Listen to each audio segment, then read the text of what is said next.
Hello, Miami. We're Lightpath. Our next-generation all-fiber network provides connectivity solutions for organizations of all sizes across all industries. Combine that with our next-generation customer service and see how Lightpath can be your strategic network partner. Lightpath's network has been trusted by thousands of the largest organizations in the New York metro region for over 30 years. And now, our network is available in your area, connecting you to buildings, data centers, cloud providers, all of your critical digital destinations. Our expert local teams know your streets and your buildings, connecting you to where you need to go. Lightpath recently invested millions of dollars in network enhancements for unsurpassed service levels, reliability, and security. Our team will consult with you to design and deploy the right solution. Lightpath. Your path to connectivity, your path to innovation, your path to success. Talk with us today and experience the Lightpath difference. Well, good midday, Miami. It's absolutely great to be able to speak with you today about what Lightpath is doing in market. As you saw from the video, we are making a marquee investment as a new provider for Miami, but a legacy provider for the United States and East Coast. I'm Doug Turtz. I'm going to be joined today with Massimo Cardarelli, our Vice President of Outside Plant and Sales Engineering, and Luis Bonavia, who is our Senior Director of Enterprise Sales in market in Miami. As the video said, we have a great team that we're amassing in market in Miami to help fulfill your needs. I run enterprise sales, and I'm excited to talk to you a little bit today about what we're doing in the investment in Miami. Before I jump into the slides, we thought a lot about where should Lightpath go next. We've been expanding. We've been in place in the Northeast for about 30 years with over 20,000 route miles and over 13,000 locations in our network. And you can imagine when you have a lot of customers that are asking us to go and edge out and expand our footprint, we've done things like open Boston in the last 12 months. We made a huge investment there. We have augmented our technology, as the video alluded to, with the latest and greatest backbone infrastructure so we can support optical and MPLS and really go to the endpoints that our customers are asking. And whether it's the beautiful weather, whether it's a combination of COVID, or whether it's a combination of things that were going on over the last 24 months in market, we had a number of customers asking us to get to Miami. Really, can you help drive? We just saw some statistics that in Miami-Dade alone in the last, I believe, 6 months, 57 some odd new companies have moved their majority of their operations there. Another 150 are in queue. So we at Lightpath have our customers asking us, can you come with us? Can you come and plant a flag in Miami and do what you're doing for us in other places down here? So we took that message to heart. We did a lot of work. And if you saw the press release, we announced a 135-mile investment in Miami to start. And I say that because I always say this expression, like fashion. I'm looking hopefully nice today. It's never finished. And our Lightpath network will not be finished anytime soon. But you have to start somewhere. So let's jump into what we're about and what we're doing and how it might play for you. So first of all, who is Lightpath? We're new to market, as I said, but been around for 30 years. We operate an all fiber network. We have really sowed our seeds in the Northeast and done a great job of working with the biggest customers that you can think of, hospitals, banks, technology firms, to really help build their infrastructure, connecting them to data centers. And we'll talk about the products a little later, but it's exactly what you can think of, starting at layer one with the key fiber and building our product set on top of it so that we can look at and really own mission critical data. We also offer voice, which is somewhat unique these days. Not every large carrier is offering voice anymore, but we still offer that in an enterprise level for our customers. We are really, really focused on being in the data centers. We know that as a critical endpoint for all of the mission critical operations and applications you run, cloud connectivity. So we are in over 100 plus, and you'll hear about what we're doing in Miami to make sure our fiber footprint is connected diversely into the critical data centers in footprint. We use all of these things, and we're backed by, in the Northeast, you may have heard of Cablevision, the Dolan family that own the Rangers and the Knicks and Madison Square Garden. They sold that company to Altice, which is an international company, and they run Altice USA. Altice USA spun out this mission critical business in part to Morgan Stanley Infrastructure Partners. Morgan Stanley Infrastructure Partners owns 49.9% of us, and Altice owns the 50.1%. And collectively, we have a massive cable company behind us, as well as a massive bank. So we are making investments just like the one we're going to talk about today. The real key there is we're in a financial position that helps us go and run programs and enter new markets and do things for our customers that doesn't saddle them with all of the construction. It doesn't saddle them with being the one that has to bring us along to do things. We look at it from a perspective of what does it do for our network? What does it do from our other customers? And collectively, we make a really good decision as to make our investments and our builds that help augment our network and in turn help our customers succeed in their business. We have an expertise in network engineering. You'll hear today about the optical engineers we have on staff and the Ethernet engineers and IP experts. And we bring that to market because we want to help your business grow, just as you're putting your faith in us to help our business grow. So that's what we do. We're over 400 million in revenue, 400 employees, and growing. We like to think of our differences, and what we bring in a couple different ways. And of course, people talk about the network and their solutions and their customer service. We actually try to lead this and wear it on our sleeve. So from a customer service perspective and next gen, we think about it starting right from day one with our account team and really bringing it through all the way through our NOC and all the way through our executive team. So you'll see here about executive sponsorship. You'll see here about our Premier Plus program for our largest customers. And that Premier Plus, even though it goes to our largest customers, the components of it really are the DNA of our NOC. And it's how we respond and how we deal with mission critical outages and make sure that we're available 24/7, make sure that we are out in the streets. So we have documented our fiber. We know where our glass goes, and in turn, we know where our customers' data goes, and we get to see that and be visible first. So we can walk through our networks down at the street level and show customers if they have a secondary provider that goes down one street and we need to avoid that, we can show them exactly where their data goes. And we take that to heart at our customer service level and how we respond with our customer care team, our sales engineering team, all the way through to our executive level. This is really what we do. You don't see us going and doing things off in international places. We are mission critical focused on US data. We of course do have some circuits that go overseas because of, again, customer need, but we are very focused where our network exists. We focus on our solutions and we want to hear from the customers. We want to build and use our products so that they are set up for the future. Do they think that they're going to scale to 2 times their bandwidth over the next few years? Are they going to be adding Protect Path? And therefore, we need to think about those designs up front. And that's why Massimo's team and the sales engineers really, really look at things and make sure that we are hand in hand consulting with our customers on their needs today and what things might look like tomorrow. So we do that. And of course, at the heart of it is our network. We really take that network to heart.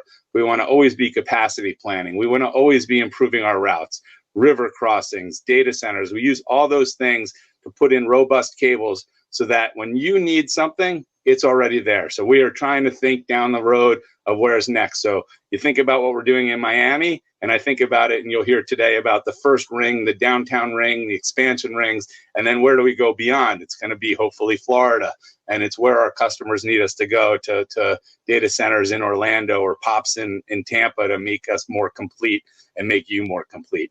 That's a pretty exciting story.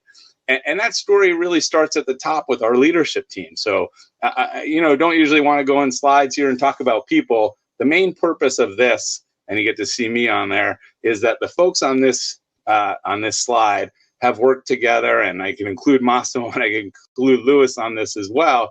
We've worked together either directly and consistently or with a couple gaps for the last 20 years at places like AboveNet, at places like Zayo, at places like Crown Castle, where we spent lots of time getting to know each other, and we can be very candid with each other about where we want to take the business and the challenges we have, and make sure when we hear a customer tell us they're having a challenge, we can all get together and address it. Our finance team works hand in hand with us to make sure that we are in great standing so that we can continue to invest in our customers. And collectively, this unit has done this at a few places, and we're excited to be doing it here at Lightpath. So now let's get to the real part of what you all want to hear about, hopefully, is the network. So I'll start here. I'm going to go through a couple more slides and then hand it over to Massimo. The first one is really our foundation. So as I mentioned, the Northeast, we have this incredible 20,000 route miles of fiber. We use that with robust cables to build into over 13,500 service locations and connect our customers by bringing glass into the buildings, into the data centers, assigning them strands of glass, splicing up in the streets, on the poles, underground, across rivers, to make sure that their network is completely end-to-end cleaned and owned and operated by Lightpath. And at our core, that is a lot of construction, a lot of design work, and that's what we do. But of course, like anything else, our customers ask us to go to new places like Miami, but like Chicago or Texas, and eventually we'll see California on that map. But right now, if you think about it, we extend using a long haul network, which you see in the small box on the top left, to all these other places. And it's pretty exciting to be able to tell a customer in Boston who has offices in Chicago or an office in Texas, how can you get me there? And we say we bring it on our network, and then we extend out of the POPs with a metro connection, and we manage it end to end so it's seamless to our customers. And we own and operate that way. So metro fiber layered on with optical long haul and MPLS is how we really build the network. And then of course we'll talk about the products and services that get layered in on top of that. And so we make the move to Miami, right? And we want to be thought of, as the new choice, but not a new player. Again, we're taking all the lessons we've learned in these other markets the last 30 years, local teams. So we've hired an operations team in Miami. It ties right into our NOC. Our product set that we have everywhere else is either ready day one or coming on board shortly after. When you think about voice, there's always some regulatory and managed services, things that you go through, but they're on course to be ready, everything in early 23. So we're really excited about that. We have our team in place. We're constructing round one, which Massimo will talk about momentarily, downtown, and then the expansion, so over 135 miles. We've earmarked capital that's needed to go and expand beyond that, so into buildings, and I'll let Louis and Massimo talk more about our building program, so that we're going to be bringing the fiber into enterprise locations. We have an in-market real estate team in Florida, which is great, so they know the landlords, we know the people that are needed to allow us to bring our fiber in, as we've done in other markets. And then we layer on all of this, kind of a foundation that starts at 800 gig capacity, the ability to scale, touches the data centers. And then we think about if somebody had to exit Miami with both optical and MPLS type connectivity, and then being able to manage in some type 2 network connectivity if needed to finish off a network. So we use those different components, that physical fiber, that huge bandwidth, the design work of our engineering team, and where they need to go from a customer perspective, where you need to go to complete our networks. We're really excited about Miami. We've made this investment, and again, I said at the beginning, our customers asked us to come here, and we are certainly going to be here for the long haul and doing more and more, and look forward to doing it with you. With that, I'll turn it over to Massimo Cardarelli, our Vice President of Sales Engineering and Outside Plant. So Massimo, thank you. No, thank you, Doug, and good afternoon, everyone. Let me get to the slide here. Hold on. There we go. So, as Doug mentioned, we're actively building in the Miami market right now. So this slide here, we're taking a multi-phase approach to the build out. And on November 2nd, we made an announcement to the market that we're roughly going to build 135 miles within the area. So currently today, what you see on this map right here, the picture here is our day one, phase one call at deployment. The yellow lines represent actual cable and conduits that we're in the process of installing in Miami. Today, we have connectivity already installed between the Miami NAP at 50 Northeast 2nd, 9th Street, and then the DRT at 36 Northeast 2nd Street. Cables in place and ready to go. Our launch is January of 2023. Our goal is to have these rings, these routes in place in mid to end of January to provide services. As we build this network out, we're placing high count, high density fiber, like Doug mentioned earlier, counts of 864, 1728 count cables to really future-proof the network and be able to provide all of our services to the customers in the market. We are actively leaving coils strategically around the ring, so we're positioning ourselves to grab the enterprise businesses, right? The goal here is to own and operate the fiber footprint, place a network that we have multiple access points, and it puts us in an easy position to connect buildings to it, pull our own laterals in, build our own risers into the facilities, and provide a truly private solution. The CBD you're looking at here is roughly little over 7 route miles of fiber we're going to be placing. And obviously, you've seen what we've done up here in the Northeast. We're going to look to densify this network. Continuing to the next slide, which gives it a bigger picture of what we're building. We're expanding out of the central business district, right? Day one is get the central business district up and running, build into the 2 core data centers that are in that market, and connect it to the rest of our network, right? We have from the Miami NAP and from the DRT facility, we have over 400 gigs of capacity day one to get in and out of the market for those clients that have connectivity in Miami needs. As they need to connect out, we're able to get them out with big bandwidth, either to call it Dallas, Chicago, Atlanta, Virginia, or up here in the New York market. So we're really future-proofing the network. We're building it to kick off with big bandwidth to provide those 1 gig, 10 gig, and 100 gig services from the start. When you look at the map here now, the yellow continues north, right? So we're referring that as the North Ring and the West Ring. It's roughly an additional 48 to 50 miles of fiber in conduit that we're building. So you go up that North Ring there, we're passing Wynwood, we're going up to North Miami. It's getting us in and out of the Miami data vault. That's going to be a presence on our network on that ring. And it gets us closer to Miami Lakes and other areas we're going to look to expand where you see those red lines. The yellow going west, it kind of loops around the airport in Miami. Again, all high count 864, 1728 count cables. And going out west to west of the airport, we want to get to Sweetwater. We want to get to Doral. Why? That's where all the data centers are. That's where a lot of the connectivity we feel will be. Having a fiber network is great, but having the connectivity to the core sites, DRTs, the QTSs of the world, that's where we want to be, right? We want to be able to provide our clients not only connectivity between their own locations, but also to the tier 1 data centers that are out there, as well as get into other markets and other areas where they need the connections. In addition to this, what you're looking at, we're making an investment in proactively bringing buildings on net. So when you look at our central business district, as well as this north and west loop and some of these red build-outs we're doing, we're probably going to target a number of buildings, probably 40 to 50 buildings, where we're proactively going to go and just start getting laterals and put ourselves in a position to make those on-net type locations for us, just to strategically position us in the market.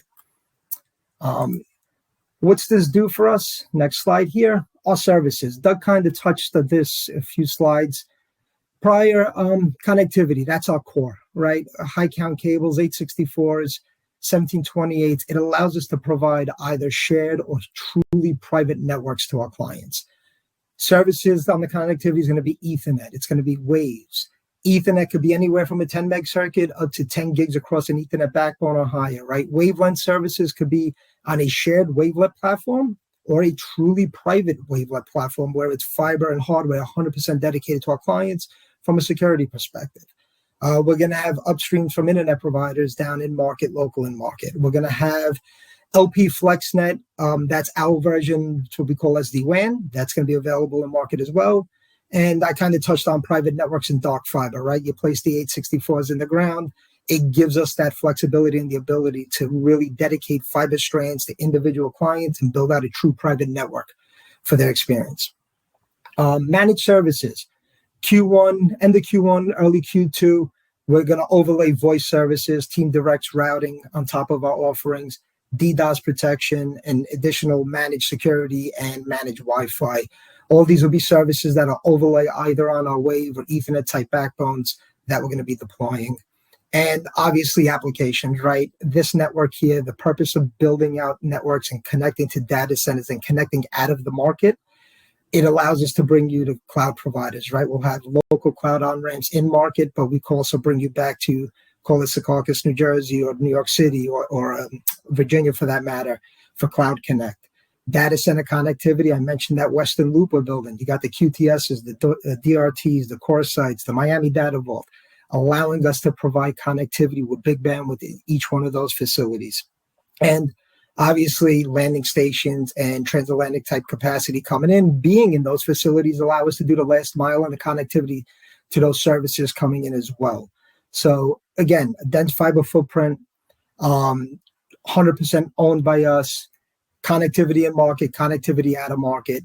And, there's a thing where you can't be on net everywhere. So we also lean with our partners in our markets, right? Wherever we could build, we will build. But in the likes of, if you have a location that may sit outside of our footprint, we will lean with one of our partners to bring one of those on net as well. So we try to provide a complete solution to our customers. Continue on here. So I kind of said a lot there, and kind of what does all this mean for the Miami area? And with that, I'm going to hand it over to our Senior Director of Sales, Luis Bonavia. Thank you, Massimo. And this is an exciting time here at Lightpath for sure. We've got a great opportunity, a great market. I've been in the market for almost 33 years in telecom, so I'm really excited of Lightpath coming into the market and providing new service for our customers. So as purely mentioned, we are a new choice in South Florida for all your voice and data needs. As discussed, the voices might not be around in the beginning of January, but we had plans to get that approved and roll it out as soon as possible. Our local operations will consist of construction teams, sales and support, all located in South Florida. Our construction team is currently mapping out our fiber path and selecting the initial critical buildings in Miami. We have identified and construction has started. Lightpath has also acquired construction capabilities and rights-of-way in the region to speed up building to locations and expansions. Included in those buildings are strategically selected data centers to provide our customer connections to those facilities. Lastly, I'm currently in the process of building a team of sales professionals to support our future customers in the area. Included our sales team is a sales engineer and a channel manager to support our partners as well. We also have a support team that we're putting in place to serve our customers post-sale locally.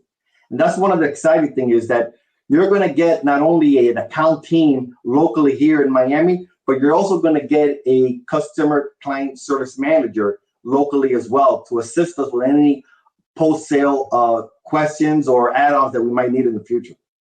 As you can see, we're building the network infrastructure of our sales and support teams to provide our customers with a local customer experience.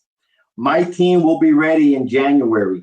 We should be completed building the team by the end of the month, and we are extremely excited to see as many customers as possible in the Miami area. If you see us with our black shorts and our green Lightpath walking downtown or riding our scooters, please tap us on the shoulder and say hello, because we'll be coming and we'll be knocking on your doors real soon. Go ahead, Doug, you got it from here. Great, thank you. And hopefully if you tap him on the shoulder, it's not on the shoulder. We want him to be safe as he's building the market. But we only have a few minutes left here. First, I want to appreciate everyone on this call for taking the time out of their day to spend a few minutes with us. We did receive a few questions. The first one was, is our customer service overseas? The answer to that is no. Our customer service is part of Lightpath and in-house. Our NOC sits in New York Metro, but has capabilities of failover to wherever we need to go. Our client services team is in-house. So when you call in, you're going to get Lightpath and Lightpath personnel, and then they'll pivot to our engineers to resolve issues. We have not outsourced our NOC capabilities. In fact, we're going the other way, where we did have some legacy things that were outsourced. We've been bringing them in. The second question I'll let Massimo answer is, when we built the data centers, are we building diverse entities? We assume the NAP is, of course, here to be diverse. Yeah, so the Miami NAP, the DRT facilities, dual POEs, full redundancy in and out, and the connectivity in and out of market is also redundant as well. It's not contingent on one facility. We're leaning on 2 POPs to get in and out of the market, so full redundancy, dual facilities in the entire network. And the plan is all data centers that we add on will have dual POEs. Great. Thanks, Mas. And yeah, that's our mantra, is to be diverse in data centers. Sometimes you start single and then customer drives the second lateral, but whenever we can, we want to be diverse for our customers. Next question that we have is, can we provide lit near net building list in the metro and our future plans? So we are in process right now. I'll take that one of identifying the top and I'll call it 50 buildings that we're going to proactively be building to, and we will be able to provide also a near net. Right now, we're working with our data team internally to identify those. So if you can bear with us for just a couple weeks here, we'll be able to get that out by the end of the year and start looking at it. In the meantime, you can reach out to Lewis, who will work and pivot with our operations team as we're setting, as Mas said, the slack coils, the splice points and pickup points to be able to look at buildings. It is historically speaking, again, new to the market to some degree, and Mas and his team have more experience, but in our legacy markets, it is very commonplace for us to build anywhere from a mile to even 5 miles off our network if we need to, for the right kinds of opportunities, the right kinds of buildings, based on kind of the heat mapping and what we pass along the way. So I said at the beginning, we don't saddle our customers with that whole construction. We're in expansion mode. So if we had a good route and the endpoint was a mile off our network and it was going to cost more than that initial circuit, but we're going to pass 10 other great locations that our sales team can then go after, is a kind of investment that we look at holistically to make a determination on. So we will continue to do that. I'll let Massimo hand this one. What is security and cybersecurity roadmap like for fiber and for Lightpath in market? So real quick, I know we're running down on time here, but so from security and cybersecurity, currently, our offering is going to be dedicated fiber, private network build-outs. We could overlay encryption. Predominantly everything we offer is going to be at that layer 1, layer 2. From an Ethernet and optical perspective, and then we can layer encryption on top of it. So from a security perspective, it'll be dedicated fiber, dedicated hardware with encryption overlaid on our offerings. Thanks, Mas. Just looking here if there's other questions that come in. I will say there was a question about hubs. I'm not making sure I got it, but we will have multiple hubs in market. We will have multiple ingress and egress, leaving market diversely, heading towards Texas, heading towards Atlanta on the backbone, so that we have dual paths on everything that we're doing to bring data into market and having it exit. We also received a couple questions early, which I thank you for. One of the questions was, if we needed protected services, can we get those, and how big does your bandwidth typically scale to? I guess I would say the answer is yes, we have protected services, and our bandwidth, I always say it's unlimited, but I'll let Massimo put a better wrapper on it than that. So yeah, from an Ethernet perspective, usually at 10 gig, possibly 40 gig, we could do protected services. From an optical perspective, depending on if it's shared infrastructure or a private network that the clients are looking for, again, you go for the private network, you get the full 44, 88 channels. From an optical backbone, we could do full protection, dual POEs, dual chassis, dual cards with like an optical protection switch at the edge.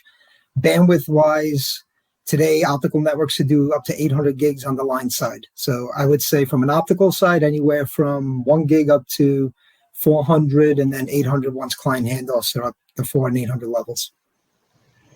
Great. Thanks, Mas. So someone asked a question about, do we have any problems with our legacy network being able to integrate with our new network here? And the answer to that, again, is no. I'll offer my take, and Mas, again, can add more color. So everything we've done, and I think our intro slides on the video shared this from an investment perspective, is to make sure that all of Lightpath is completely integrated and seamless from a customer perspective. So we have upgraded and augmented our equipment in the Northeast and in Virginia and Chicago, Texas, all these places where we have nodes and POPs, so that as Miami comes on board, it is a seamless spot, if you will, a seamless node as compared to the rest of our network. The fiber itself, underlying glass, has been overbuilt, augmented on an as-needed basis and improvement basis of routes in our legacy markets. So both the fiber has been augmented for a brand new look. The equipment's been augmented for a brand new look and is really seamless no matter where you are. And then I guess I'm not going to let Massimo answer this question.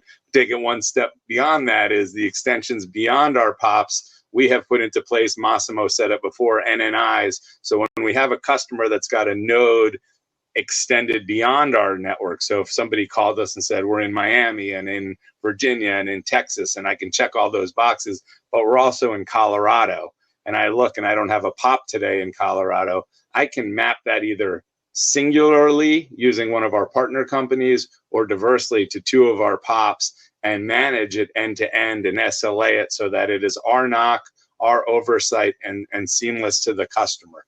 We are transparent about that. We would always tell you if there's a type 2 component in the network that we're offering, but it's something that we do very regularly and bring complete solutions to our customers.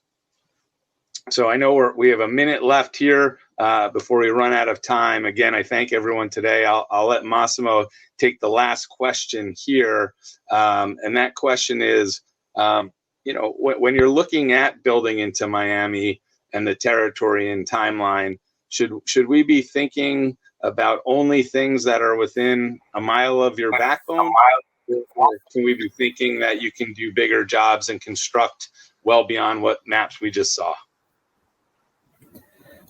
So actually, Doug, you touched on that a little earlier, right? So our philosophy is to expand the footprint as far as we can and get density in the market. So we've looked at projects where we built a mile, 2 miles, or 5 miles off. So we tell clients, just send us everything. Let us take a look at it. We'll take a look and see who we pass, where we're passing, and do some demand data around it. And we would most likely make that investment on a lot of those. If it's something really off network and far from reach, we leverage the NNIs and the local providers that we partner with if we get to that 10-mile, 15-mile reach. But when it makes sense, our first look is always to build and use our own fiber. Great, thank you. And that's a perfect way to think about our networks and what we can do for our customers. Again, we are so excited to be in Miami. We always go to places where they're having great football seasons. So congratulations to the Dolphins. Hopefully that will continue. And in our last 15 seconds, I look forward to meeting all of you locally. Lewis is in market, ready to go. We just opened an office downtown. So we are here and looking forward to doing more with you as the days unfold. Happy holidays, everyone, and thank you.